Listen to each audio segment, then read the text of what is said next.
Today we're going to talk about the New York City Transit Authority and hip hop.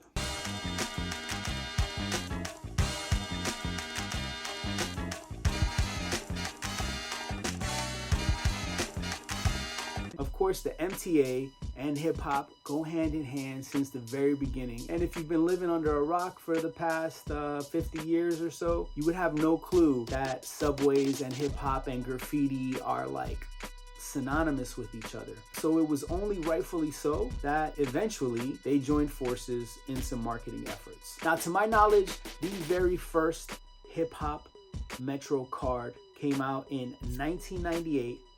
And it was this one right here, which was a Metro card released to promote Gang Starr's Moment of Truth album. I'm sure anything hip-hop has been pretty difficult to get officially involved in the New York City subways, considering their history with graffiti and you know, getting up on train cars all over the city. But you cannot deny it. And to me, I can't believe that it took 5 years after the introduction of the Metro card in 1993 for someone to be like, yo, let's promote a hip hop album on the back of this Metro card. Well, that's exactly what it took. And in 1998, this one dropped. This wasn't too well known, but as usual, Primo, been there, done that, did it first, got the t-shirt, got the Metro card, and shout out to Primo, shout out to Gang Starr, rest in peace Guru. This was the first one to my knowledge. And if you know anything about Metro cards, and if there was a previous hip-hop related one in any shape or form, it could be graffiti, it could be street art, it could be clothing, it could be something hip-hop related. If you know of one, please let me know in the comments, because I really would like to get to the bottom of this. There's not a lot of information on it. Fast forward to 2017. Now, this is what made the whole Metro card thing go off the charts. And it was a collabo with Supreme. I don't actually have that card because I've been kind of hesitant in pulling the trigger. I just really don't want to feel like a hype beast for buying a Supreme Metro card. But I may just cop it just to actually say I have it. In 2017, the MTA announced it on their Twitter, and it sent New York City hype beasts into a frenzy. And of course, there were lines, there were fights, and there were astronomical prices being listed for these Metro cards. I believe somebody listed one at $100,000.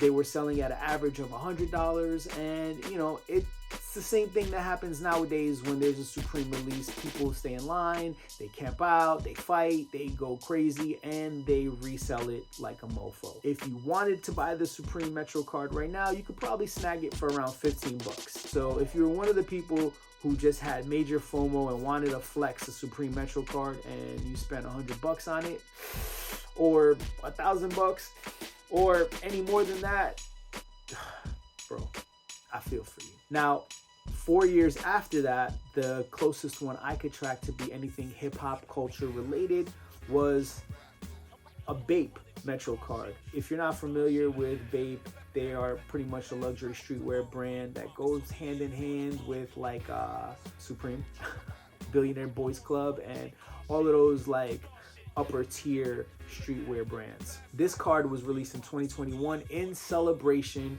of the b.i.g store's 15-year anniversary of having their flagship NYC location. Nothing too crazy here. It's just a b.i.g camo background with the ape and the Statue of Liberty crown on the b.i.g logo, and it says b.i.g store New York 15th anniversary. The same year as the b.i.g card, which is 2021, we have the Wu-Tang American Saga Hulu original show, which released a Metro card in promotion of that show. Now, what's special about these, besides them saying Wu-Tang on them, is that there were two different ones. One of them has the flag with the Wu-Tang logo on it, and it says an American Saga in it, and it also has a back print. Now, all the other hip-hop Metro cards only have a one-sided print. This has two prints, and the prints are different. So one side has the flag, the other has the logo with some promo in regards to the show. Now, the second card is a double-sided card as well, printed on two sides, and it is a mixtape. The tag on one of them says September 8th. Hulu has a couple Wu-Tang logos on it, and the other side says Wu-Tang and American Saga. And then it says 92 demo on it. Super, super dope. Now, last but not least, this is the most recent one, and in honor of Notorious B.I.G's 50th birthday, we have the one and only Biggie Smalls Metro card. Now, there's a lot of specifics on this card.